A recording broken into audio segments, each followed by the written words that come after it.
So in this video I'm going to show you how to fix Instagram tag. Hello guys, so all what you have to do to fix this problem is very easy. All what you need is go to the settings on your Android phone and then go to the apps right here and then go to the apps.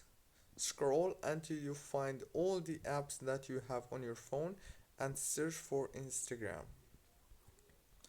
And after you found the Instagram app, now all what you have to do is click on it, and then now all what you have to do is click on this force stop option